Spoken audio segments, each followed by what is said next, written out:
¿De qué va 1 Corintios 12? Tenemos que empezar de nuevo, refelete. Este fin de semana no hemos hecho nada. Tenemos que empezar otra vez. Bueno, hemos estado viendo el tema, y hoy vamos a seguir en esta mañana, el Espíritu de Santidad. Y lo titulé así aposta, es lo mismo que decir Espíritu Santo. Pasa que cuando lo leemos o lo decimos como Espíritu de Santidad, ya sabemos que nos tiene que producir el Espíritu. Aclara bastantes cosas. ¿Bien? Entonces estuvimos viendo qué pasó en Hechos 2, desarrollando lo que pasó, y cómo dentro de todos los muchos acontecimientos que son importantes e imprescindibles dentro de ese acontecimiento, el que destacaba era cómo Dios cumplía su promesa de derramar su Espíritu. ¿Para qué? Para que el pueblo de Dios fuésemos fieles a Dios, porque sin el Espíritu de Dios es imposible. ¿Sí? En segundo lugar, veíamos 1 Corintios 12 y hablábamos del don de lenguas y desarrollamos largamente el don de lenguas y no nos quedaba ninguna duda de lo que era. No, porque esto lo hicimos en Hechos 2. Entonces, 1 Corintios 12, ¿de qué trataba? Del cuerpo. Del cuerpo y de los espirituales. ¿Quiénes son los espirituales? Porque esto no lo mencioné ayer, pero lo menciono hoy. Y es que a veces dentro de un grupo está la tendencia a identificar 3 o 4 cosas como espirituales. Y hay grupos que lo espiritual es interceder. Y hay grupos de intercesión, y quién se apunta a la intercesión, y eso está fantástico, porque necesitamos la intercesión, sí, y la guerra espiritual, y ponen el énfasis en esa área. Hay otros grupos que para ellos lo espiritual es el estudio de la palabra, y cuanto más estudias la palabra, más espiritual eres. Otros que ya lo dijimos, el hablar en lenguas, y cuanto más hablas en lenguas, y más raras son las lenguas que hablas, más espiritual. Pero ya nos deja claro Pablo, en 1 Corintios, 6 rasgos, al menos, de los espirituales. De los que realmente uno puede decir, el Espíritu de Dios no solo mora en él, sino que se está siendo transformado a la imagen del Hijo. ¿Bien? Y hoy, pues tampoco voy a cambiar mucho la historia, pero vamos a hablar de la llenura del Espíritu. ¿Qué significa estar lleno del Espíritu? Entonces nos vamos a Efesios 5 y voy a empezar por el final. Os voy a desvelar que el Titanic se hunde y luego iremos al inicio. ¿No lo sabías, Juan? Al final se hunde el Titanic. Efesios 5:18 dice, un texto que conocemos, lo hemos escuchado, lo hemos leído, seguramente hemos escuchado alguna enseñanza al respecto. No os embriaguéis con vino, como si pudiera ser otra bebida, ¿no? Pues no, ni con vino ni con otra bebida espirituosa, en lo cual hay disolución.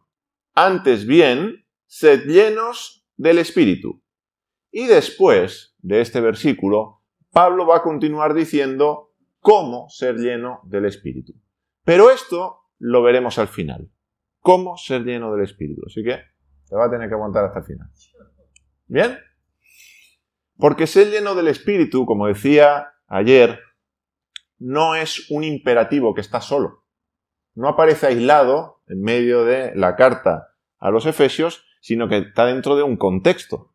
Y no es el único imperativo. Ponía el ejemplo de la mochila. Si tú vas a emprender un viaje, tú vas a necesitar varias cosas en la mochila. Vas a necesitar agua, vas a necesitar comida, vas a necesitar ropa, vas a necesitar tu tienda de campaña para dormir, vas a necesitar varios elementos. Y si te falta uno de esos elementos, tu viaje no va a ser igual. Entonces no podemos pretender poner en nuestra mochila solamente la llenura del Espíritu y nos dejamos el resto de elementos fuera para el viaje. Necesitamos el paquete completo. Y lo que voy a dar hoy, no es el paquete completo, porque para el paquete completo tendríamos que leer toda la carta a los Efesios. Pero sí van a ser más elementos para el viaje que acompañan, que de alguna manera están interrelacionados con la llenura del Espíritu. ¿Bien hasta aquí? Muy bien, pues vamos a empezar con el primer imperativo, porque en Efesios 5 tenemos varios imperativos, como decía ayer. No solo tenemos 613 mandamientos, tenemos unos cuantos más. No me he dedicado a contarlos, refelete, pero tenemos más, me da a mí la impresión. Y aquí tenemos mandamientos que Dios nos va a dar para nuestra vida en el Señor. Empieza diciendo, sed, pues, imitadores de Dios, como hijos amados. Ya tienes el imperativo. Sed. Sed imitadores de Dios como hijos amados. Y es tan importante el ser imitadores de Dios como lo que viene después. Y dice como hijos. Y dice amados.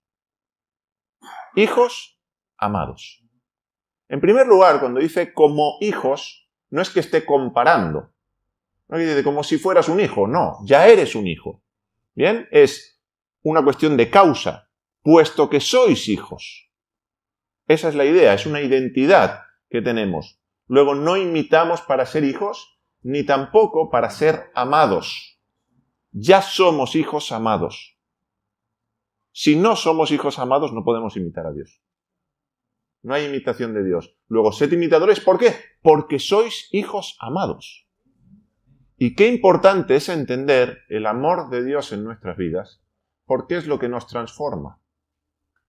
Es lo que nos da la base, la seguridad para crecer a su imagen, para imitarle. Si uno no se sabe amado por el Señor, querrá ganarse el amor del Señor de alguna forma. Querrá pagar al Señor lo que no se puede pagar. Y es fundamental que la base sea el amor de Dios. El amor de Dios te transforma, te renueva, te da seguridad. Y a veces cuanto más indigno te puedes sentir, más amor Dios derrama sobre tu vida. Porque es el amor de Dios el que nos cambia y nos transforma. Luego tenemos en Efesios 1:6 que Él nos hizo aceptos ¿en quién? Luego somos amados en el amado. Qué bonito. Somos aceptados por el amado. Esto es maravilloso. Hay una imagen que tenemos, creo que es en el libro de Levítico, si mal no recuerdo, o Éxodo Levítico, por ahí andamos, donde el sumo sacerdote llevaba un pectoral con 12 piedras, una por cada tribu, llevaba unas sombreras, parecía un jugador de rugby, con los nombres de las tribus inscritas, y llevaba una diadema, santidad al Señor, y llevaba toda una serie de elementos. ¿Y sabéis para qué era toda esa decoración, entre otras cosas? Para que seamos aceptos. Para que fuéramos aceptos. ¿En quién? En el sumo sacerdote. El sumo sacerdote era la representación del pueblo delante del Padre. Luego, ¿quién tenemos hoy como sumo sacerdote? Hay gente que dice, no, y no tenemos sumo sacerdote. Pues yo lo tengo. Mira por dónde. Y está en los cielos, en el tabernáculo celestial. Jesús. Y Él ha entrado con toda esa ornamenta y en Él somos aceptos. Luego ya no hay que buscar la aceptación de Dios. Es maravilloso. ¡Qué descanso! Porque mientras luchas por la aceptación, eso cansa, eso fatiga, eso trae angustia. Porque es que no me acepta, es que no me quiere, yo quiero que me acepte, me reconozca. No, ya te ha reconocido. Eres hijo. Y además, amado. ¡Wow! ¿Qué más queremos? Luego, sed imitadores de Dios porque este requisito ya está presente. ¿Bien? ¡Qué maravilla!, ¿no? ¡Gloria a Dios! Y puesto que lo somos, el segundo imperativo, que también es positivo, viene ahora de la mano a cómo ser imitadores de Dios. Pues dices, bueno, ¿y ahora qué hago, Pablo, para imitar a Dios? Porque lo tengo difícil, ¿no? Versículo 2. Y andad en amor, como también Cristo, el Mesías, el ungido, nos amó y se entregó a sí mismo por nosotros, ofrenda y sacrificio a Dios en olor fragante. Este andad en amor, ¿qué implica? Movimiento. Cuando tú andas, te vas moviendo, ¿cierto? No es un acto que tú hagas una vez y se acabó. Das un paso, ya andé. No, no andaste, diste un paso. El andar es un camino. Luego, este mandamiento no es una cuestión de que vayamos a hacer un acto concreto, sino que va a ser una vida que va andando, que va caminando. Podríamos traducirlo también como seguid andando en amor. No dejéis de andar en amor. Hacedlo continuamente. Que esa sea vuestra manera de vivir, vuestra manera de caminar, vuestro estilo de vida. ¿Por qué podemos andar en amor?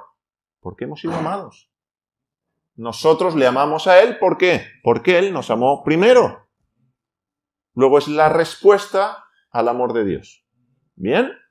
Esa es la manera, en ese sentido, de imitar a Dios andando en amor, teniendo como referente ¿a quién? A Jesús, a Yeshua, a Cristo, el ungido, al Mesías. Luego él, además de el Mesías, del Rey, del Salvador, también es ejemplo, también es referente de una vida que anduvo en amor al Padre. ¿Sí? Eso es andar en amor, de la manera que Cristo nos amó y se entregó, porque el amor es entrega. Y estaba a la luz precisamente de este capítulo, algo precioso, es la entrega para santificar. A veces nos entregamos y nos entregamos por muchos motivos y muy distintos. Y diferentes motivaciones. Pero ¿qué tal si yo me entrego con el objetivo, el propósito, el deseo de que tu vida sea santificada y de que tú crezcas en santidad? No me entrego para hacerte un favor, no me entrego para que pienses que soy buena persona, no me entrego para que, a ti te vaya mejor, no. Me entrego para que tú crezcas en santidad. Porque ¿por qué se entregó Jesús? Para santificar a la esposa. ¿Por qué nos entregamos nosotros? Hay gente que entrega su vida a causas maravillosas, pero no para santificar. Luego, qué bonito que nuestro propósito de entrega sea el mismo que el Hijo. Santificar. Santificar a mi hermano y a mi hermana. Luego la entrega va a implicar renuncia, sin duda, pero va a tener un propósito glorioso. ¿Bien? Aquí ese como Cristo sí es comparativo. No es comparativo el como hijos amados, pero aquí sí. Luego nuestro amor debe asemejarse al de Cristo. Además, es la razón por la que podemos y debemos amar. Como he dicho, Cristo ya nos amó y se entregó. Pregunto, ¿tendrá este primer imperativo que tiene estas dos partes algo que ver con ser llenos del Espíritu? ¿O está ahora en Efesios 5:18, ahora tengo que empezar a ser lleno? ¿Uno estará siendo lleno del Espíritu si imita a Dios andando en amor como Cristo nos amó? Vamos a seguir. Versículo 3 dice, pero fornicación y toda inmundicia o avaricia ni aun se nombren entre vosotros, como conviene a santos, ni palabras deshonestas, ni necedades, ni truhanerías que no convienen, sino antes bien acciones de gracias. Pablo va a mencionar, por un lado, 3 pecados que distorsionan el amor, y por otro, 3 ejemplos de mal uso de la lengua. Vamos con los 3 pecados que distorsionan el amor. Fijaros que cada uno de los 3 que menciona tienen que ver con relaciones, diríamos, amorosas, pero de una manera que Dios no quiere. En primer lugar, fornicación. Usar el cuerpo sin respeto ni pacto, buscando placer sin entrega. Y claro, nos lo llevamos a las relaciones sexuales. Pero ¿qué tal lo de buscando placer sin entrega a nivel emocional? Porque también pasa. Busco que tú me satisfagas sin yo entregar nada, sin yo sacrificarme por ti. Y que tú seas el que me cure, el que me bendiga, el que me haga. Y esto ocurre. No solo en la cama. También a nivel emocional. Y hoy en día, con todas las tecnologías que tenemos, y los chats, y los grupos, y... Pasa. ¿Y cómo el otro me hace sentir a mí? Y si el otro a mí me hace sentir muy bien, fantástico. El problema viene es cuando no nos hace sentir bien, que llega. Entonces se acaba el amor. Claro, el amor que yo recibía, porque el que daba de pronto nunca estuvo.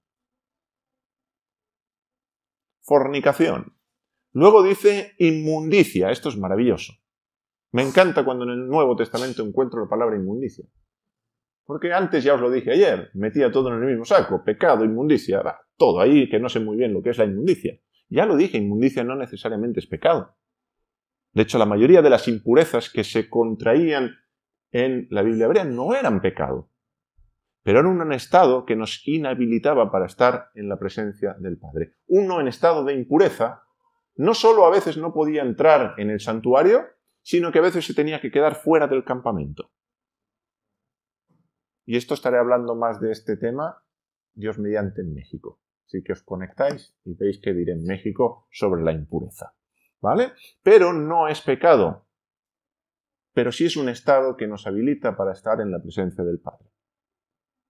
No podemos estar delante de Él. Nos tenemos que limpiar también de toda inmundicia y ahí entran muchas áreas que a veces las asociamos a la higiene, a la enfermedad y tienen que ver, sí. Pero ¿todas las enfermedades nos hacen impuros? No. Muy poquitas enfermedades nos hacen impuros. Luego, no es una cuestión solamente de enfermedad. Una de ellas es la lepra y sus variantes que tenemos en el libro de Levítico. ¿Y por qué uno contrae esa enfermedad? Hay quien dice que por hablar mal. Bueno, pues ahora resulta que Pablo va a decir a ver cómo usamos la lengua. Os lo dejo para que investiguéis, en México sigo sobre la inmundicia. Luego habla de avaricia. La avaricia, deseo desmedido de poseer, que pone al yo en el centro. Bueno, son definiciones que podríamos dar de avaricia, entre otras. Pero la avaricia de vuelta vuelve a ser una relación amorosa distorsionada. ¿Por qué? Porque de vuelta no hay entrega. Porque de vuelta yo no te busco santificar. Yo lo que busco es aprovechar. Sacar lo que pueda de ti y listo. ¿Sí? También a nivel emocional, a nivel físico, a nivel material, no lo pongamos solo en el ámbito de las relaciones sexuales, que sí está, por supuesto, pero es mucho más amplio que solamente una cuestión de cama. Estas cosas, dice Pablo, ni siquiera deben nombrarse entre los santos, que acabo de hacer.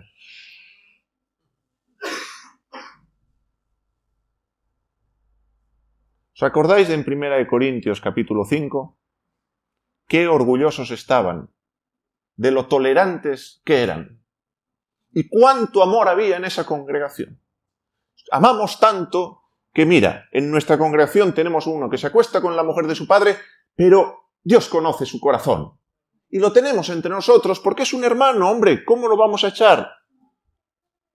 Y Pablo se pone muy serio y redacta un documento de carácter legal, mediante el cual está cortando a esa persona, no de la iglesia y lo pone en disciplina, del pueblo de Dios. Como apóstol que es, tiene autoridad y corta a esa persona. ¿Con qué propósito?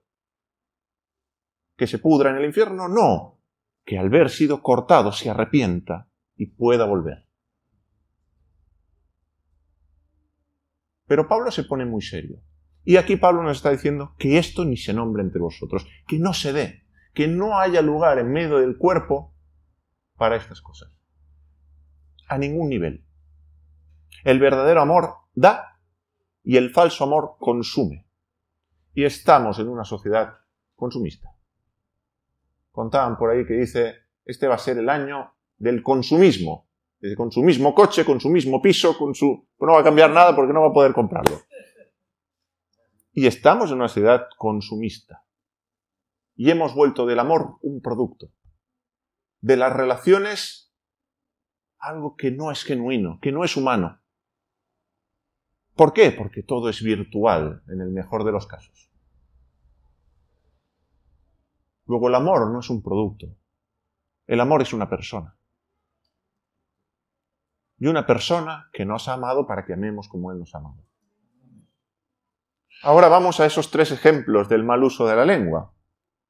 Palabras deshonestas.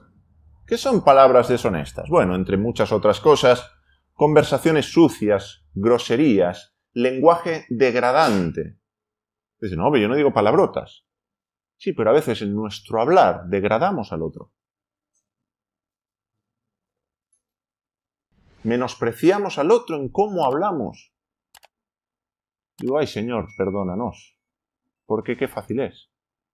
Y cuanto más hablemos, más riesgo tenemos por cuestión de proporción y porcentaje de pecar. Porque es muy sencillo, sin darnos cuenta, estar ya degradando a otra persona. Tal vez en un comentario, y a veces directo, y a veces sin darnos cuenta. Y a veces incluso una mirada te puede degradar. Es otra manera de hablar. Necedades. Pues hablar sin sentido, vacío de sabiduría, con frivolidad. Algo que está vacío, que no tiene contenido. Yo no sé a ti, pero a mí las conversaciones estas de ascensor me aburren un montón. Me cuesta tener conversaciones de ascensor. Me incomoda estar en el ascensor sin decir nada también. Pero ¿cuántas veces entre nosotros llegamos a tener esas conversaciones vacías? ¿Por qué? Porque de pronto hay que llenar un silencio que se ha tornado incómodo. ¿Y por qué? Qué bonito es poder estar al lado de otra persona sin necesidad de decir nada y sentir comodidad. Y a veces hablamos por hablar. Pablo me está diciendo, las necedades tampoco. La necedad no solo son tonterías de los adolescentes. La necedad es todo aquello vacío, vano, que no sirve, que no edifica. Y luego tenemos truhanerías, chistes vulgares, burlas hirientes, sarcasmos que destruyen. ¿Y sabéis cuándo me he dado cuenta yo de muchos chistes que dices, con mis niños? ¿Le contaría este chiste a mis hijos? Y hay cantidad de humor que tengo que ahorrarme y que en otro tiempo ni lo veía, ni siquiera me lo planteaba si estaba bien o estaba mal. Era un chiste. ¿Y qué más da? Al final es una broma. Pero ¿cuánta de verdad hay en esa broma? Que se camufla de broma porque si no, no entraría. Esto también son mandamientos. Esto también son mandamientos. La gratitud, porque va a Pablo a hablarnos también de esto al final del versículo 4, dice, esto no esté, y nos va a dar la alternativa. Esto me encanta de Pablo. Ahí justo en el capítulo anterior dice, el que hurtaba, no hurte más. Dices, vale, ¿y ahora qué hago? ¿Me quedo de mano azucarada? Ya no robo. Ya no robo, pero me aburro un montón. Voy a volver a robar. No, ahora trabaja. Y ahora comparte con tus manos. Le da la vuelta. Es mandamiento negativo, mandamiento positivo. Luego aquí me está diciendo Pablo, antes bien, acciones de gracias. Y ese es el lenguaje del amor. Acciones de gracias. Gracias por esto. Y aquí, oye, os voy a decir, y me vais a perdonar, hay una muy mala costumbre. A mí no me tienes que dar las gracias. Sí, te las tengo que dar. Claro que te las tengo que dar. Francis, gracias por tu hospitalidad. Meli, gracias por vuestra hospitalidad. De nada. Ayer decíamos, ¿verdad? Recibimos un regalo. No hacía falta. Hombre, ya lo sé que no hacía falta, si no, no sería un regalo. Se dice gracias. ¿Y qué nos cuesta esa sencillez? Que fijaros que es más simple y lo complicamos todo a veces demasiado. Gracias. Porque pensamos que eso se nos va a subir el orgullo. Y hay que cuidar el orgullo. Sí, claro que hay que cuidar el orgullo, pero ya lo dije ayer, no somos tan grandes. Recibamos las cosas con gratitud. Y sabéis que alguien que da las gracias sinceramente es alguien humilde. Y a veces bajo el no querer recibir las gracias o no darlas se esconde orgullo. Entonces digamos gracias sinceramente. Recibamos las cosas, gracias. Gracias por ayudarme, gracias por encargarte del sonido, gracias por la alabanza, suene mejor, suene peor, pero hay un tiempo, hay una inversión, me guste más, me guste menos, canten la canción que... Gracias. Gracias por la limpieza en el local. Y qué difícil es dar las gracias, porque asumimos que el otro tiene que hacer eso. No, es que es lo que le toca. Sí, pero gracias por hacerlo, porque podrías no hacerlo, aunque te toca hacerlo. Gracias, Refelete, por bendecirnos con esa alabanza, con esa guitarra maravillosa. Bueno, pero yo no he dicho que fuera tuya. Yo te doy las gracias por tocar, no por traer tu guitarra. Ya sé que no puedes. Gracias, Israel, por prestarle la guitarra. ¿Ya está? ¿Ya está? Y qué sencillo sería, ¿verdad? Sí que fijaros, algo que no tenemos que hacer, casi que nos sale de forma natural, y algo tan sencillo, que es ese lenguaje de gratitud. Y gratitud entre nosotros y gratitud al Padre. Y a veces nos olvidamos de darle gracias a Dios. ¿Por qué? Porque es que lo tenemos todos los días. lo tenemos todo todos los días y se convierte en una rutina y ya no es extraordinario. Escuché el testimonio de una persona que había estado encarcelada en una de las cárceles más peligrosas de Colombia, en la Modelo de Colombia. Cuando él entró había cometido un delito. Ahí está, mira. ¿Sí? Esa cárcel, que Dios nos libre. Pero este hombre había cometido un delito. Pagó la condena, pero que el día que él entró dije, yo no salgo de aquí vivo. Es una anarquía en un sentido porque los presos se han organizado, pero hay corrupción por todas partes y en cualquier momento puedes morir. Cuando este hombre, 3 años después, salió de la cárcel y volvió a su casa aquí en España, se dio una ducha con agua caliente y dijo gracias. Porque allí no se podían duchar. Porque allí la comida tenía cucarachas. Porque allí sufrían de desnutrición. Y nosotros nos damos una ducha con agua caliente y a veces hasta enfadados. No me pasa solo a mí, ¿verdad? Y a veces tenemos comida. Y es que se ha pasado con el punto de sal. Y es que esto no me gusta. Y estamos, y me incluyo y digo estamos consentidos. Y nos olvidamos decir gracias Dios. Gracias Dios por la familia. Gracias Dios por el lugar donde nos permites vivir. Gracias porque hay paz. Aquí en España, por ahora, gracias Dios. Es que hay que ver que el gobierno cada vez está peor, sí, ya lo sabemos. Claro. Pero gracias que aún podemos vivir nuestra fe con libertad. Y gracias, y gracias, y gracias. Y dicen, yo no sé porque no soy experto, pero dicen que una persona agradecida está más sana. Pero ¿sabes qué pasa? Que ahora corremos el riesgo de hacerlo para estar más sanos. Tiene que ser siempre sincera. Que somos la pera, ¿eh? Bueno, continuamos. Hay un versículo en la Biblia que dice... Esto solo me lo hacía Antonio, Refelete. Dale. Que el corazón impío es desagradecido.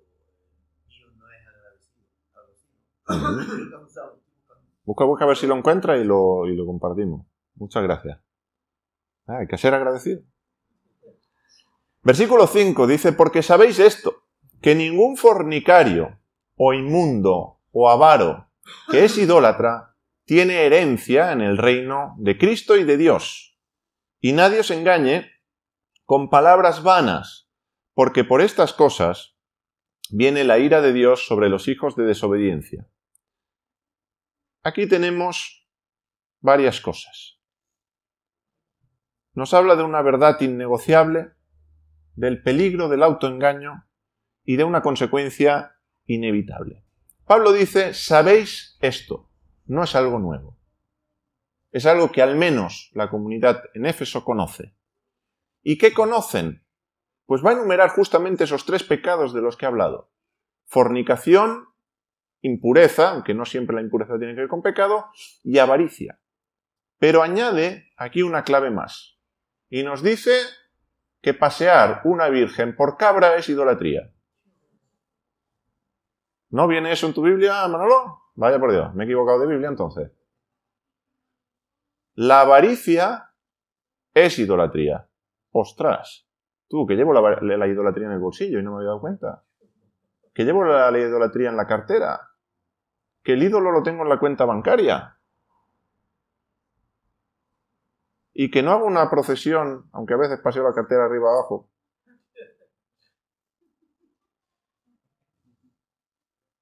Y eso es idolatría.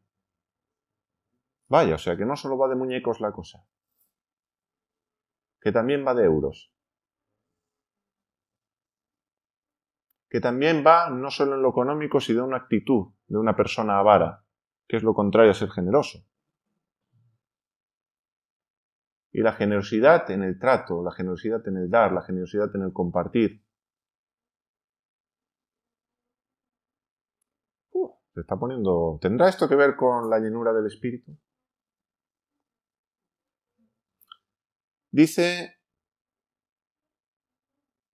que quien vive estas prácticas, y lo digo de esta manera, quien vive estas prácticas, porque tenemos dos opciones, como ovejas, ya no como cerditos, sino como ovejas, a las que el Señor ha cambiado el corazón. Podemos caer en el barro, o podemos vivir en el barro. Y caer en el barro, caeremos en el barro. Pero vivir en el barro solo le gusta al cerdo, no a la oveja.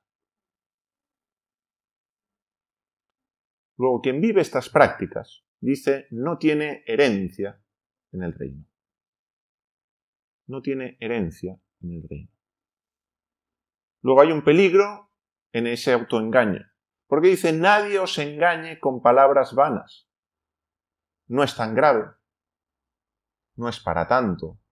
Dios entiende, todos lo hacen, Dios conoce mi corazón. Y con esas frases nos vamos engañando pensando que no es para tanto y que es muy difícil y que ya lo dijo Pablo, la carne es débil. Digo, pues para lo débil que es hay que ver lo que cuesta matarla, ¿no? Y utilizamos incluso versículos como ese para autoengañarnos. Es que somos pecadores. Hasta donde yo sé, éramos pecadores. Ya no somos pecadores. Ahora somos santos. Ahora somos hijos. Ahora ya no somos más gentiles. Ahora ya formamos parte del pueblo de Dios. Algo tiene que haber cambiado. Si seguimos pensando, es que somos pecadores. Pues cuidado. Cuidado, porque es autoengaño. Y como somos pecadores, ¿qué nos queda sino pecar, no? No. Ya no somos más pecadores. ¿Que pecaremos? Sí, seremos la oveja que caerá en el barro. Pero no viviremos en el barro. Ya sería como una oveja que dijéramos, es que somos cerditos, ¿qué le vamos a hacer? No. Tu realidad ha sido transformada por el Señor. Tu corazón ha sido operado. Ha habido una cirugía y está siendo transformado a la imagen de Jesucristo. Luego esas palabras vanas, esos discursos vacíos, que precisamente justifican lo que Dios condena. Y hoy no están y es una pena, pero lo llamáis por teléfono y les preguntáis a los hermanos de Granada qué es la raíz de amargura. Porque no es estar amargado, ya os lo adelanto. Tiene que ver mucho con esto. Nos convencemos de que el pecado no importa y que no es tan grave. Y que además me va a ir bien aunque haga el mal. Y vamos a justificar el fin, vamos a justificar los medios, mejor dicho, perdón, por el fin. Y no importan los medios, lo importante es el fin. Lo importante es que vamos a lograr lo que Dios quiere. ¿Pero por qué medios? Porque para Dios tan importantes son los medios como el fin. Y luego nos habla de una consecuencia inevitable, que dice, por estas cosas viene la ira de Dios sobre los hijos de desobediencia. Están los hijos de Dios y los hijos de desobediencia. Dice, la ira de Dios no es un capricho de Dios, no es que Dios sea un Dios griego que ahora me ha dado un arrebato, me enfado mucho y te lanzo un rayo, ¿no? A Francis le gusta lo de raya o rayo. ¿Sabéis cómo va lo de raya o rayo? ¿No, Carmen? Pues mira, muy fácil. Dios traza una raya, como te salgas te lanza un rayo. ¿Bien? Así que, raya o rayo. Dios no funciona así. Ya lo hemos dicho al principio. El amor de Dios está presente.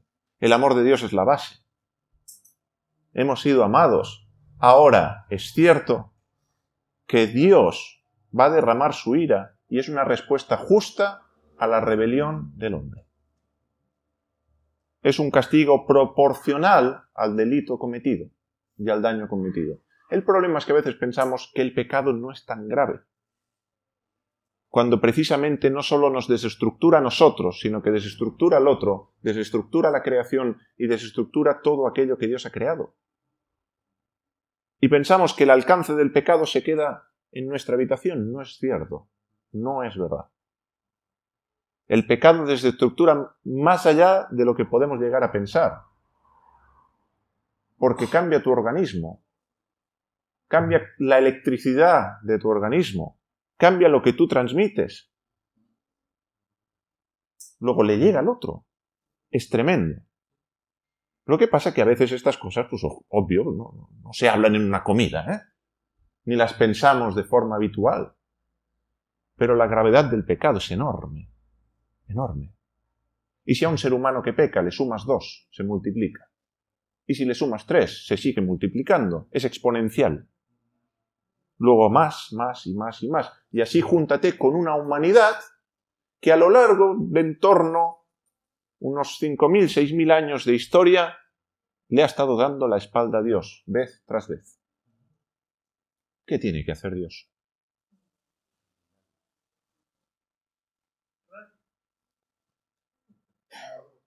No se trata solo, además, de un juicio futuro. Dices, la ira de Dios vendrá. No, ya hay unas consecuencias por desobedecer. Vidas destruidas, relaciones rotas, corazones endurecidos. Y esas son consecuencias también, que ya experimentamos aquí. No solo en el siglo venidero, sino en este siglo presente. Tercer imperativo, y aquí empezamos con imperativos negativos y positivos, ese contraste del que hemos hablado. Versículo 7, nos va a decir Pablo, no seáis pues partícipes con ellos, porque en otro tiempo erais tinieblas. Fíjate que dice, erais, no estabais. No es que estuviéramos en tinieblas, es que nosotros éramos tinieblas. No es que estuviéramos en oscuridad, es que nosotros éramos la oscuridad. Cambia un poquito, ¿eh? Y es un verbo, mira por dónde. Dice, porque en otro tiempo erais tinieblas, pero ahora sois luz. No solo estáis en luz, sois. La identidad ha cambiado, ha sido transformada. Andad, por tanto, sois luz en el Señor, porque si no estamos en el Señor no podemos alumbrar. Andad, por tanto, como hijos de luz. Fíjate, hijos de desobediencia, hijos de luz. Tinieblas, luz. ¿Por qué? Porque el fruto del Espíritu es amor, gozo, paz, paciencia... no, espera, que me he equivocado de carta. Siempre no sé por qué nos vamos a Gálatas con el fruto del Espíritu. Pero anda, Pablo me va a hablar ahora del fruto del Espíritu y dice que ese fruto es en toda bondad, justicia y verdad, comprobando lo que es agradable al Señor.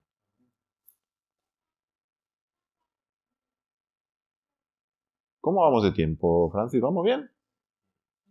Manolo me hace así. Es que hoy no está Chari, no tengo referente, se me perdió el referente. Hasta las 8 está... Entonces tengo tiempo. Que voy sufriendo, digo, lo voy a preguntar, digo, porque estoy... Bien, Manolo, tíralo, venga. Hablamos de una separación que es necesaria. Dice, no seáis pues partícipes con ellos, con los que son tinieblas. No significa un aislamiento social, sino que no compartamos un estilo de vida con las tinieblas. Participar tiene que ver como tener comunión en prácticas, valores y formas de hablar que contradicen a Cristo. Es muy difícil por algo que se llama el síndrome de la oveja. Porque no sé si estamos hechos de esa forma o no, pero funcionamos de esa forma. Funcionamos como norma general para encajar. ¿Por qué? Por el sentido de pertenencia, con el que Dios creo que sí nos crea. Luego, como tengo que pertenecer, para pertenecer tengo que hacer cosas para que me acepten. Qué importante será entonces sabernos aceptados por Dios. Porque si soy aceptado por Él, ya no busco la aceptación de los hombres. Y cuesta menos batallar con ese síndrome de la oveja. Pero qué poco nos gusta que nos señalen, que nos aparten, que nos excluyan, que seamos los raros, los que no encajan. Los que no sabemos muy bien por qué, pero estos no adoran a la Virgen. Vaya por Dios, ¿y qué hacemos? Sí, rarito se queda corto. No voy a decir truanerías ni necedades, pero hay unas cuantas calificaciones, ¿verdad?, en las que podríamos pensar y que seguro que hemos vivido. O incluso que tal vez nosotros hemos usado para otras personas. Porque hemos visto que otra persona era la rarita, la que no encajaba, la que no entendíamos su comportamiento. Y luego resulta que al tiempo dijimos, uy, pues este no estaba tan desencaminado. Y el desencaminado resulta que era yo. Luego, no participéis, no tengáis comunión en sus prácticas. No tengáis comunión en sus valores. No tengáis comunión en las formas en las que ellos hablan. Porque el lenguaje que nos encontramos en muchos lugares precisamente es todo el lenguaje que Pablo nos ha dicho que no se ve. Y la tendencia es a contagiarnos. Luego tiene que haber ese cambio radical de identidad. En otro tiempo erais, ahora sois. ¿Erais qué? Tinieblas. Pero ahora sois luz en el Señor.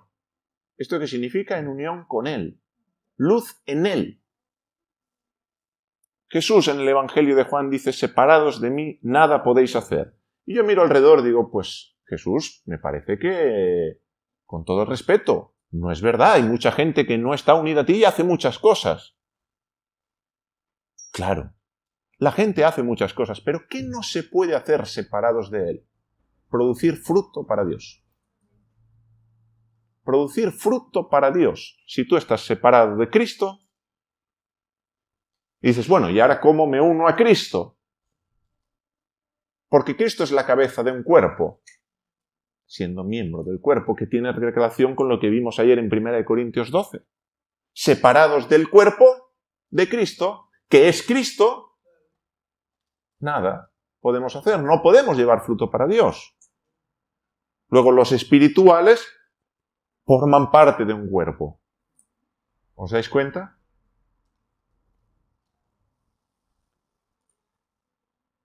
¿Cuál es ese fruto de la luz? ¿Qué es ese fruto del Espíritu que es en bondad? Un reflejo del amor en acción hacia los demás, de manera sencilla. Justicia, vivir rectamente delante de Dios y de las personas. Pero aquí hay un matiz. Porque podemos vivir muy rectamente según nuestros valores y nuestra cultura y nuestra educación. Pero no se trata de mi justicia, mis valores, mi educación. Se trata de la justicia del reino, de la justicia de Dios, la que tenemos escrita en la palabra. Porque solo los mandamientos de Dios son la justicia de Dios expresada en palabras. No lo que a mí me parece que es justo. Porque suele ocurrir que lo que a mí me parece que es justo, Dios dice, pues no es tan justo. Y lo que me parece injusto no es tan injusto. Y Dios me tiene que reestructurar mi justicia, pensando que es la justicia de Dios.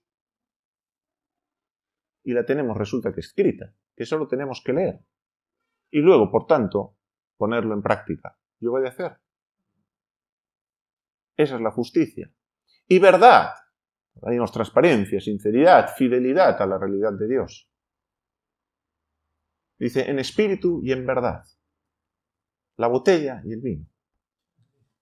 Hay gente que adora en espíritu, pero se le olvida la verdad. Y hay algunos desajustes. Y hay gente que tiene mucha verdad, pero se le olvida el espíritu. Y se convierten en inquisidores. Como buenos españoles. Y dice, comprobando lo que es agradable a Dios. Romanos 12:2 dice, no os conforméis a este siglo, y lo sabemos de memoria, ¿eh? Pero transformamos nuestra mente. Porque está muy bien saberme el versículo de memoria, es fantástico. Jesús se sabía versículos de memoria. Pero ¿sabéis dónde residía el poder de Jesús? No en memorizar un versículo que es importante, sino en someterse al versículo que había memorizado. Luego no os transforméis, transformaos. No os conforméis a este siglo, sino transformaos por medio de la renovación de vuestro entendimiento. ¿Para qué? ¿Qué cosa? ¿Cuál sea? Agradable y perfecta. Luego mi mente tiene que cambiar. No puedo seguir pensando más como venía pensando. Mi manera de pensar tiene que cambiar, tiene que ser transformada. Y no solo se trata de preguntarnos, ¿es pecado o no es pecado? ¿Pero esto es para nosotros hoy o es para aquellos que vivían allí en el desierto? No, ¿qué es agradable a Dios? ¿Qué le agrada a Dios?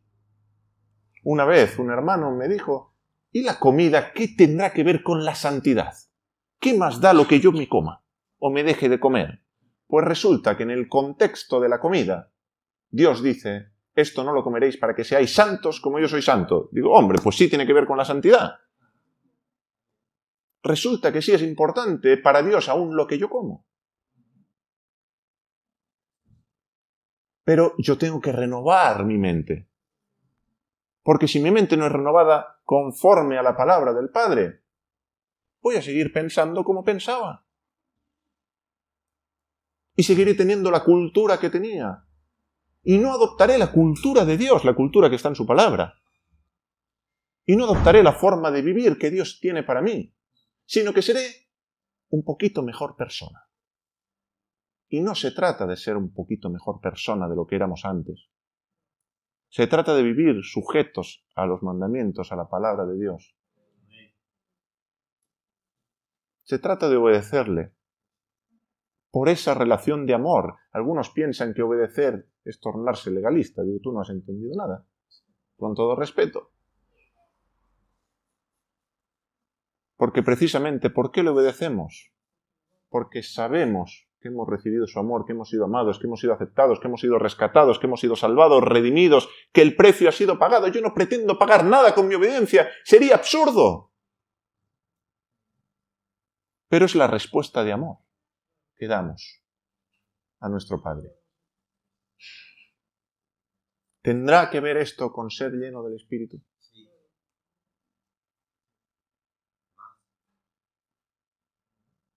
Igual no es que nos recorra un rayo de arriba abajo y nos dé, ¿no? Cuarto imperativo, negativo y positivo. No participar, sino reprender las obras sin fruto de las tinieblas. Y aquí cuidado con el reprender, que veo a algunos remangándose. Esta es la mía. Esto es lo que se me da bien, reprender al otro. Versículo 11. Dice, y no participéis en las obras infructuosas de las tinieblas, sino más bien reprendedlas. Ya estamos ahí. Y me voy al hermano y le digo, esto que tú estás haciendo no está bien, esto es pecado, esto no está bien en tu vida, esto lo tienes que cambiar, tú no estás obedeciendo, estos son mandamientos de Dios. Para. Las obras infructuosas de las tinieblas. ¿Quiénes son las tinieblas? ¿Tu hermano que está en luz? ¿Y qué es luz? Anda. ¡Opa! ¿Y ahora qué hago con mi hermano que no está haciendo lo que yo creo que tiene que hacer? Porque aquí no me dice que yo esté reprendiendo las obras de mi hermano o la ausencia de ellas. Me habla de las tinieblas. Y las tinieblas no es lo que hace mi hermano. Las tinieblas, lo hemos dicho, son personas que aún no están en Cristo y que aún no son luz. Ahora, ¿qué tenemos que hacer? Salir y empezar a dar palos a todo el que no sea creyente. Tengo que reprenderlas. Reprender es exponer, reprobar. Y por contexto nos habla de fornicación, de inmundicia, de avaricia, de palabras deshonestas, necedades, truhanerías. ¿Y qué mejor manera de reprenderlas? No es ese te reprendo, sino con una vida que no practica esto. Con una vida que muestra otra forma de vivir. Y de esa manera mostramos el contraste. Fíjate que cuando uno prende una luz, una vela, un fuego, la luz, la vela, el fuego, no dice nada, pero alumbra. No grita. Aquí hay oscuridad, porque en el momento que está deja de haberla. Luego igual, ese espíritu de inquisición, tenemos que empezar a dejarlo atrás. Y sobre todo con los hermanos. Y sobre todo entre nosotros. No perseguir más al que piensa diferente a lo que yo pienso, sino al contrario, edificarnos, instruirnos, aprender el uno del otro. Y tal vez seguimos sin compartir una doctrina de la misma manera, pero qué bueno si podemos tener una conversación, porque a lo mejor seguimos pensando diferente. Pero no sé a ti, pero a mí me ha pasado, aún te quiero más. Mi amor por ti ha crecido, nuestra relación se ha estrechado, hay un vínculo más sincero, más honesto, más transparente. Y sé que no me vas a rechazar porque piense diferente a ti. Al contrario. Sabemos que somos parte de un cuerpo, miembros los unos de los otros y que nos necesitamos los unos de los otros. Pero estos son los espirituales. Los carnales, de los cuales no hablé, no funcionan así. Pero los espirituales sí. Seamos maduros en la manera de pensar. Maduros en la manera de pensar. Lo que hay que reprender son las obras de la carne. Eso es lo que hay que reprender.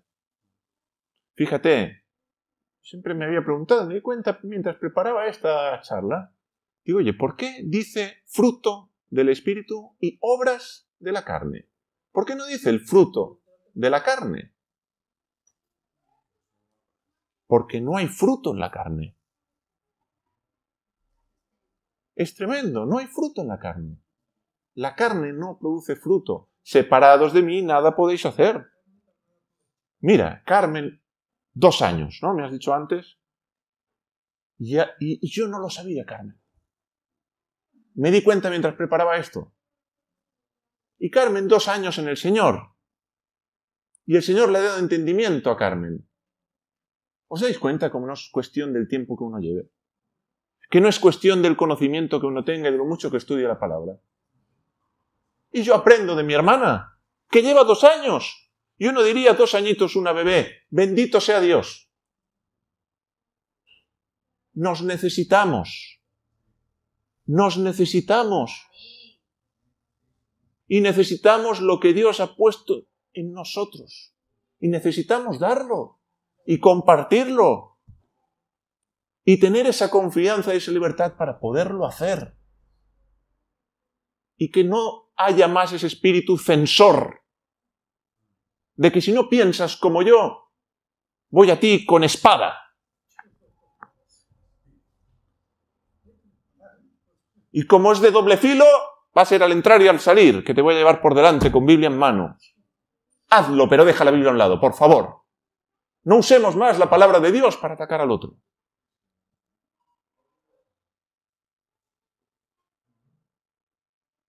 Porque la palabra de Dios tiene que servir para edificarnos, para corregirnos, para instruirnos, para exhortarnos. Sí, todo eso tiene que estar. Pero exhortarnos en amor. Exhortarnos considerándonos primero a nosotros mismos. No sea que, oye, pienso que yo estoy muy allá y estoy más para acá que para allá.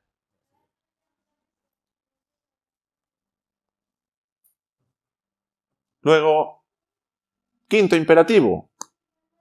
Manolo. Negativo y positivo. Mirar diligentemente cómo andar. No como necios, sino como sabios. Versículo 15. Mirad pues con diligencia cómo andéis. Y ahora hablaremos de ser llenos del Espíritu. Mirad con diligencia cómo andéis. No como necios, sino como sabios. En Efesios se habla mucho de andar. Es impresionante. Y el andar, ya lo he dicho, tiene que ver con nuestra manera de vivir. Con un progreso. El progreso del peregrino. Mirar implica aquí observar con cuidado, prestar atención constante. Y a veces caminamos sin mirar. Caminamos y hemos caminado y resulta que estamos absortos en nuestros pensamientos. Y decimos, oye, ¿y cómo he llegado aquí? Y en nuestra vida con Dios nos pasa a veces de la misma manera. Caminamos y no miramos. Y no vemos. No observamos. Luego, no vivir de manera automática o distraída. Una de las cosas que yo dije hasta aquí es cuando, viendo en Barcelona, salí de mi trabajo, no había quedado con nadie, no tenía compromiso alguno, Mi única tarea ese día era irme a mi casa a descansar.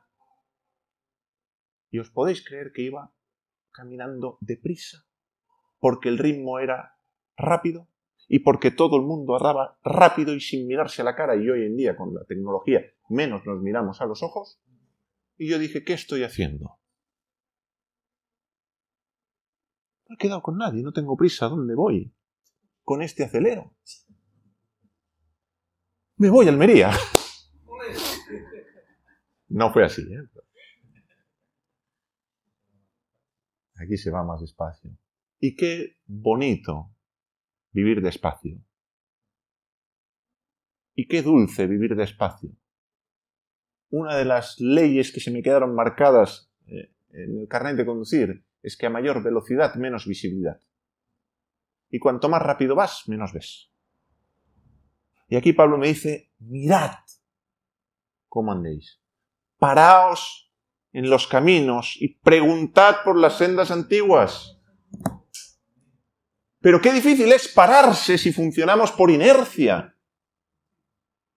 Y a veces pisamos el freno, pero como vamos con tanta velocidad, aún hay unos metros y de pronto nos llevamos a otro por delante en esa frenada. Pero hay que frenar, hay que parar. Hay que ir reduciendo velocidad. Y hay que tomarse esos tiempos. Y a día de hoy está muy de moda, y ojo que no voy a ir por ahí, ahora lo aclaro. Pero dicen la meditación, la meditación. La meditación, hasta donde yo sé, es en la palabra, en el Señor. No en un paisaje que a mí me relaja y que yo me imagino en las Bahamas y lo que tú quieras, me parece muy bonito. Pero hay que meditar en la palabra, hay que meditar en el Señor, pero tener esos tiempos de quietud con el Señor. Qué importantes son. Y que a veces decimos, y yo se lo digo a mis alumnos de las clases de hebreo, ¿por qué? Porque de clase en clase, que damos 1 hora a la semana, tarea para la semana que viene, leer en hebreo. Sí, yo voy a leer. Llega la clase siguiente y ¿sabéis qué ha pasado? Que no han leído nada. ¿Por qué? Porque esperamos tener 1 hora para leer en hebreo. 5 minutos. Lee 5 minutos todos los días. Y leerás más que si esperas leer 1 hora. 5 minutos. Yo antes de jovencito escuchaba hermanos que tenían testimonios. Yo me levanto a las 3 de la mañana a orar. Y oro, y no sé cuántas horas oraban. Yo, claro, yo decía, pues yo quiero eso. Me levantaba a las 3 de la mañana con un sueño que no podía con mi alma. Y no sabía si oraba, si soñaba. Y al día siguiente además estaba cansado y de mal humor. Digo, esto no funciona, algo falla. Lo de madrugada te buscaré, tiene que ser otra madrugada, no esta. Y a veces, 5 minutos. 5 minutos en la presencia del Padre. Empezar. Proseguir, continuar, y eso irá creciendo. No nos quedaremos en los 5 minutos. Llegará a ser una relación continua. Pero esos tiempos de pararnos, es decir, de silencio, de oración, de escuchar al Padre, los necesitamos. Y cuidado con el autoexamen, porque nuestro corazón es engañoso. Y el salmista dice, examíname, oh Dios, examíname tú, hazme tú el examen médico, pásame tú el escáner. No me paso el escáner yo a mí mismo, ¿por qué? Porque yo soy injusto, porque yo no confío en mi propio juicio. Porque lo que puedo ver mal, Dios lo puede ver bien, y viceversa. Y de pronto yo le puedo dar prioridad a algo que Dios me dice, no, esto ahora mismo no es tan importante. Ahora mismo me interesa este punto que tú no estás ni viendo.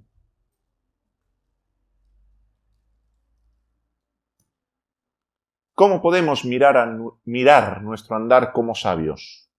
Nos lo va a decir Pablo. Gracias, Pablo, porque nos lo has puesto fácil.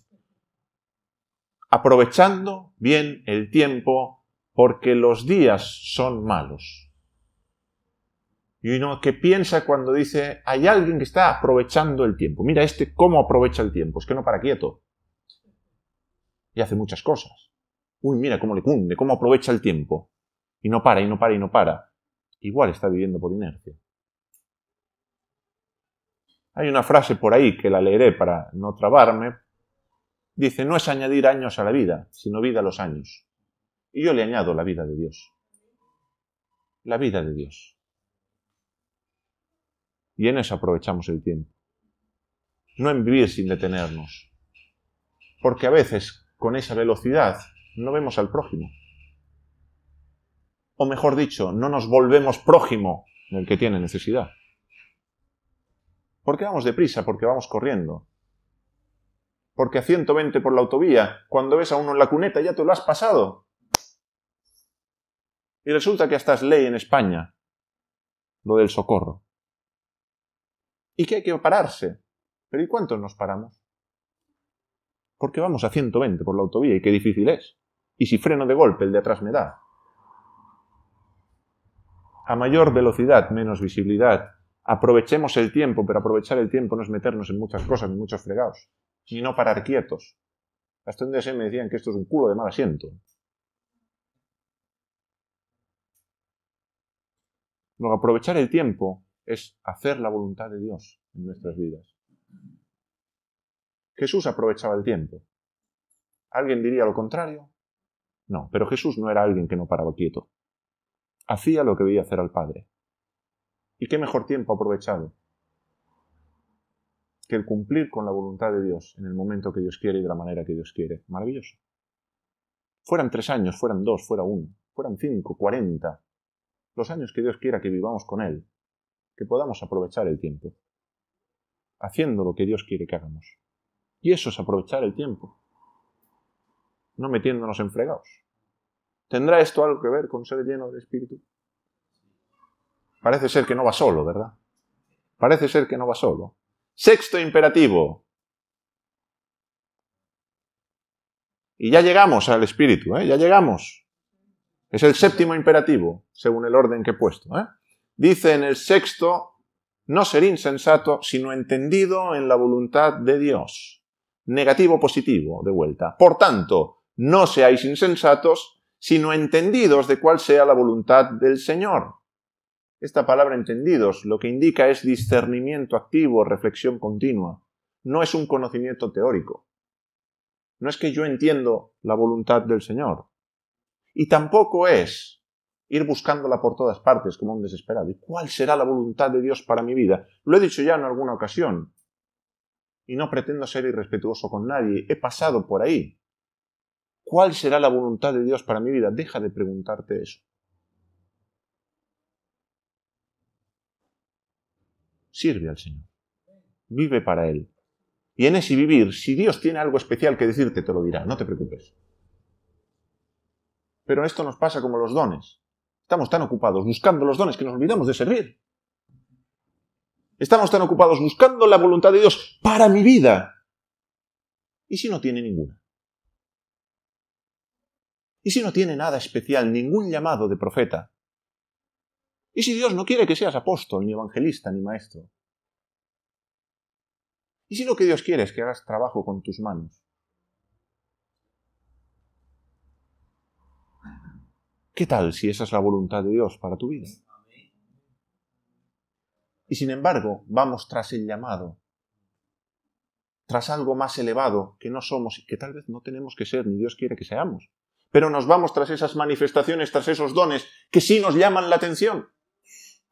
Si Dios reparte como Él quiere, pues que reparta. Que Él se lleva la mejor parte.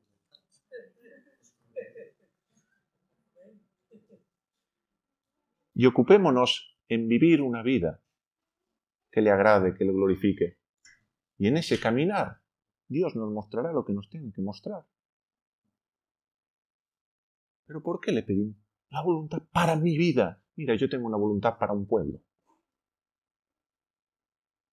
Yo tengo una voluntad que va más allá de tu vida.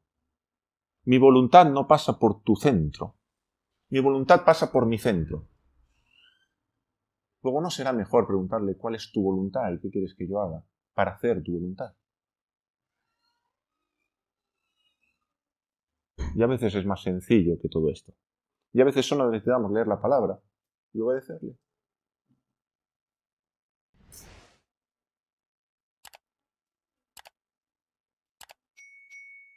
Y así llegamos al Espíritu. Y ahora se acaba el mensaje. ¿No ibas a hablar de la llenura? ¿Todo lo que hemos visto tiene que ver o no tiene que ver? Alguien que viva de esta manera, ¿será alguien que está siendo lleno del Espíritu? ¿O nos tiene que dar un telele en una reunión?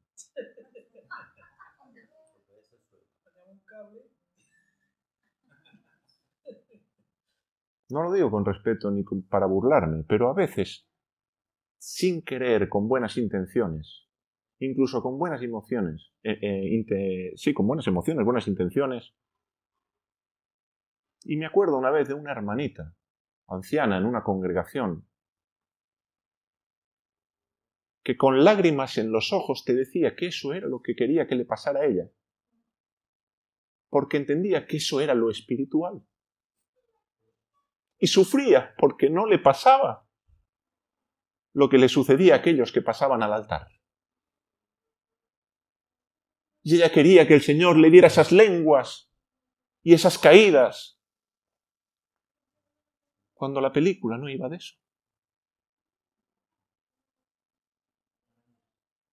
Y a veces es gente muy sincera y muy honesta delante del Señor, y que no han aprendido otra cosa, ni le han enseñado otra cosa, y por el motivo que sea, el Señor no le ha mostrado otra cosa.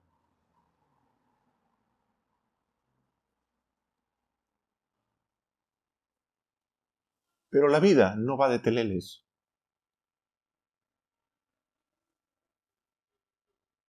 La vida va de esa relación con el Señor, fruto de su amor hacia nosotros. Y cuando nos sabemos amados, cuando experimentamos el amor en nuestra vida, no necesitamos teleles. No necesitamos que los cielos se abran y ver a toda la corte celestial, porque su amor es más que suficiente. Cuando me pasan estas cosas, digo, Señor, ¿por qué? Él sabrá. Yo lo diré. Me he movido por muchas denominaciones. Nací en una iglesia de hermanos tradicional. Me presentaron en una congregación como bebé al Señor en una iglesia de hermanos, por eso algo de bueno tendré, Luis. Pasamos a una iglesia bautista, a otra iglesia bautista, conocimos iglesias pentecostales, estuvimos en iglesias pentecostales moderadas, extremas, no extremas, de todos los jaleos que os podáis imaginar dentro del mundo evangélico. Pues por lo que sea, y empiezo a entender a día de hoy algunas de las razones por las que el Padre me permitió tener esas experiencias y pensar como pienso acerca del cuerpo y del pueblo, y de los credos y las diferencias entre credos, y si hay que hacer esto, no hay que hacer esto, si la mujer es pastora o no es pastora, si se levantan las manos, si se han acabado los dones, no se han acabado los dones, y tantas y otras colecciones de debates, la salvación se pierde, no se pierde, predestinación, no predestinación, libre albedrío, y todo lo que tú quieras en el mundo evangélico. Y dentro de una denominación pentecostal, en un evento de no sé cuántas cientos de personas, un llamado para recibir el don de lenguas, y que ahí voy yo. Porque yo quería recibir el don de lenguas. Y mientras bajaba las escaleras para pasar al frente, dije, Padre, voy a pasar, pero si tú no me lo quieres dar, ya me lo has dado todo. Porque tú ya entregaste a tu Hijo. No es cuestión de un don, de una experiencia, de un carisma. Es cuestión de que Dios entregó a su Hijo por amor. Y que con Él nos lo entregó todo. ¿Qué más queremos de Dios? ¿Nos sabe a poco la muerte del Hijo?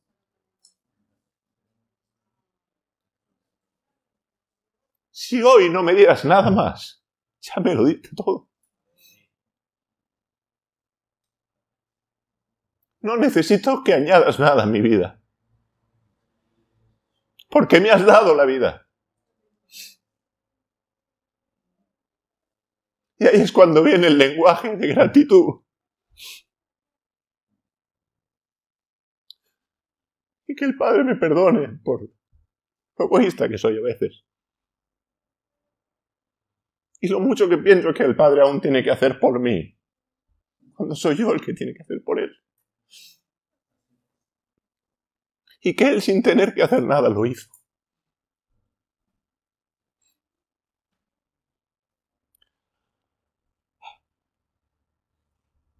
Ya os digo, no sé por qué Dios me mete en estos jaleos, pero me mete. Gracias a Dios. Gracias a Dios. Séptimo imperativo, negativo y positivo.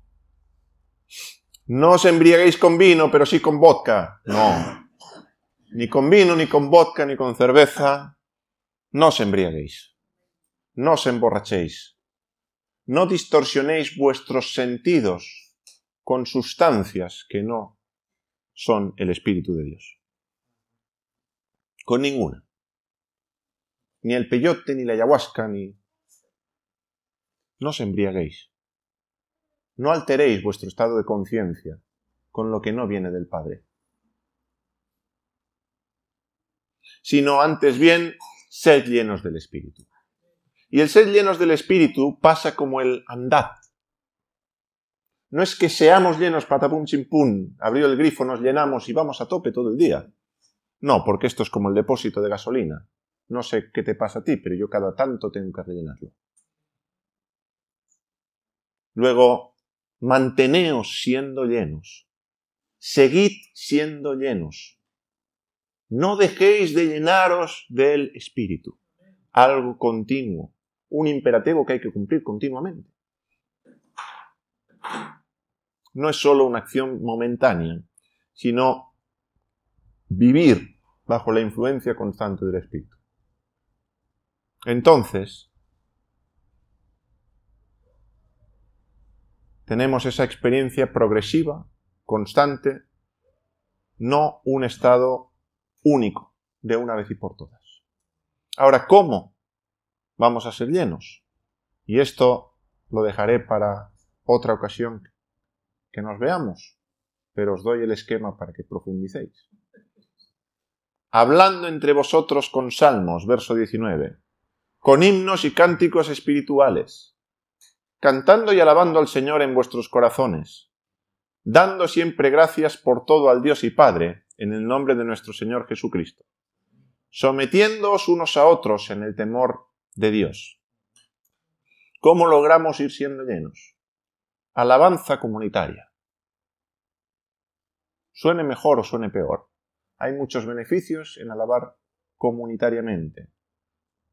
Y se generan vínculos cuando alabamos conjuntamente. Vínculos que de otra manera no se hacen. Son vínculos invisibles, pero que están. Y que Dios lo sabe. Adoración sincera al Señor, porque dice cantando y alabando al Señor en vuestros corazones. Gratitud constante. Hemos hablado de la gratitud. Y ahora viene la guinda del pastel, porque cantar es precioso. Bueno, sobre todo si el hermano tiene la voz bonita, pues si no, y pronto se vuelve un poco más difícil. Si me tienes que aguantar a mí, pues gracias por amarme. Sumisión mutua en el temor de Dios. Y Pablo a continuación va a aplicar esta sumisión a 3 ámbitos. El conyugal, el filial y el laboral. Pablo, ¿se te ha olvidado el domingo de 11:30 a 1?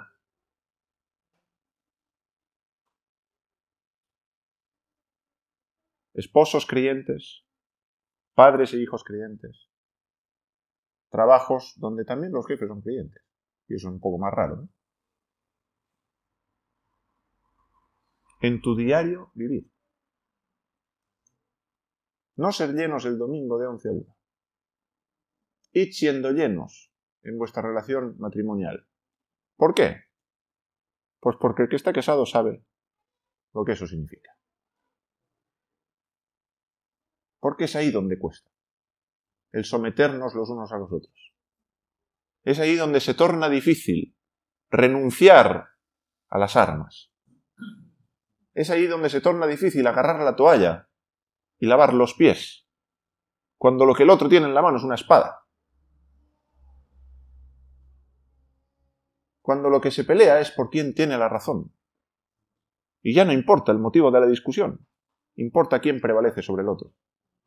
Y es en ese ámbito, entre esposos, en ese sometimiento y servicio, y fijaros que dice someteos los unos a los otros. Y aquí a veces solo pensamos que es la mujer la que se tiene que someter, y la mujer se tiene que someter. No se trata de volvernos feministas. La Biblia no es feminista, ni tampoco machista. Pero a veces decimos, las casadas que se sometan a los maridos, y los maridos contentos. Y luego va a su casa y no pasa. Dice, tienes que aplicar la palabra. Y reprendo las obras de las tinieblas.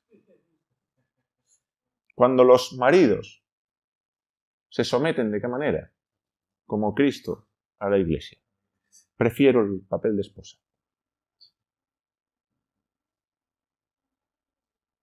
Porque el de esposo implica esa entrega para santificar.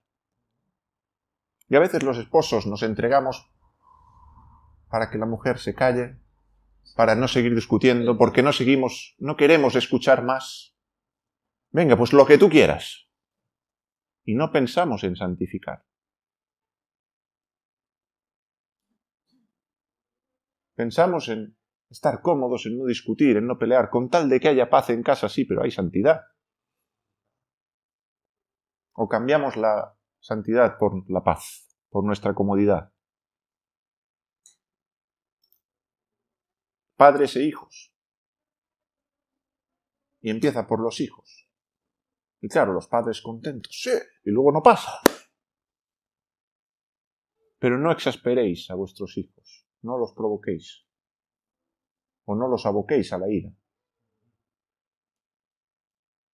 sino criadlos en amonestación del Señor. ¿Para qué? Para que sean santos. Pensar en una educación que trae santidad a tus hijos. No solo en que prosperen en la vida, de que sean alguien, de que el día de mañana no les vaya mal, de que no sufran. No, que sean santos. Eso te cambia la manera de educar a tus hijos. Aunque sí cometeremos errores, aunque sí nos seguirá saliendo nuestra carne en muchas ocasiones. Pero en esos momentos, mirad cómo andéis. Paraos y mirad cómo andáis. Y luego en el ámbito laboral, los siervos, hacedlo como si trabajarais para el Señor. Y los amos, sabiendo realmente de quiénes no son esos siervos. El sometimiento mutuo en el temor de Dios. Y termino con este texto, que creo que resume de manera maravillosa ese sometimiento los unos a los otros, porque el referente que tenemos y que nos deja Pablo vuelve a ser Cristo. ¿Y dónde vemos ese sometimiento del Hijo? Filipenses 2. Lo dije hace poco, creo que fue en el campamento allí en Toledo. Con este texto, no creo que Pablo estuviera pensando en sentar una doctrina acerca de quién es Jesús. Lo que Pablo quería con este texto, porque lo dice él y lo pone así de ejemplo, es que hubiera el sentir que hubo en él. Y a veces he vivido, yo mismo he sido parte de discusiones acerca del Hijo y de la divinidad del Hijo, donde Filipenses 2 ha estado muy ausente. Donde no ha habido el sentir. Que Pablo me dice, hay en vosotros este sentir que hubo en él. ¿Qué sentir? El de humillarse, el de hacerse siervo, el de someterse, el de entregarse, el de sacrificarse para santificar. Y a veces tomamos Filipenses 2 y el homouseos o el homoiseos o si es esta, y nos peleamos con Filipenses 2. ¿Y el sentir de Cristo? ¿Y el propósito por el cual Pablo escribió Filipenses 2? ¿Dónde está? Luego nada hagáis por contienda. ¿Y podemos hacer las cosas por contienda? Sí. Peleando. Y con ganas de pelear. Y que el otro me pelee. Que el Señor nos dé sabiduría, como la tenía Jesús, para saber leer las preguntas. para saber leer las palabras, para saber qué motivaciones hay detrás de una pregunta que puede parecer muy ingenua y muy sincera y muy honesta. Pero a lo mejor esa persona lo que está buscando precisamente es pelear. Nada hagáis por contienda. Nada hagáis por vanagloria. Ya verás como ahora le dejo al hermano, porque además tengo versículos que apoyan lo que pienso. Y ahora se va a enterar este apóstata. Que el Señor nos perdone, como pueblo. Se acerca el Yom Kippurín, que el Señor nos perdone. ¿Hay cosas por las que pedir perdón? Yo creo que sí. Yo creo que sí. ¿Hay cosas por las que afligir nuestra alma? Yo creo que sí. Yo creo que sí. Antes bien, con humildad. Y aquí nos dice lo que es la humildad, Isa, estimando cada uno a los demás como superiores a él mismo. Son superiores, pero los estimamos como si lo fueran. Miramos al otro como si fuera mayor que nosotros. No mirando cada uno por lo suyo propio, que ahí nos volvemos derrochadores, y en nuestra casa pasando hambre, pero es que miramos por los demás. No, sino cada cual también por lo de los otros. Gracias por poner el también, Pablo, porque si no, estamos perdidos. No es solo que ya no miramos por nosotros, no, sino que miramos, pero también por los otros. Haya pues en vosotros este sentir. ¿En quién estuvo este sentir de no hacer nada por contienda, por vanagloria, sino con humildad, estimando a los demás como superiores? En Cristo. En Cristo Jesús, el cual siendo en forma de Dios. Y no me preguntes qué significa eso. Al menos no hoy. No estimó el ser igual a Dios como cosa que aferrarse, sino que se despojó a sí mismo, tomando forma de siervo, hecho semejante a los hombres, y estando en la condición de hombre, se humilló a sí mismo, haciéndose obediente hasta la muerte y muerte de cruz. Por lo cual Dios también le exaltó hasta lo sumo, y le dio un nombre que es sobre todo nombre, para que en el nombre de Jesús se doble toda rodilla de los que están en los cielos y en la tierra y debajo de la tierra, y toda lengua confiese que Jesucristo es el Señor, para gloria de Dios Padre. ¿Es esto ir siendo lleno del Espíritu?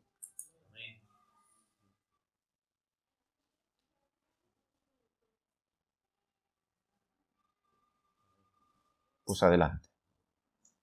Pongamos en práctica lo que hemos aprendido. Amén.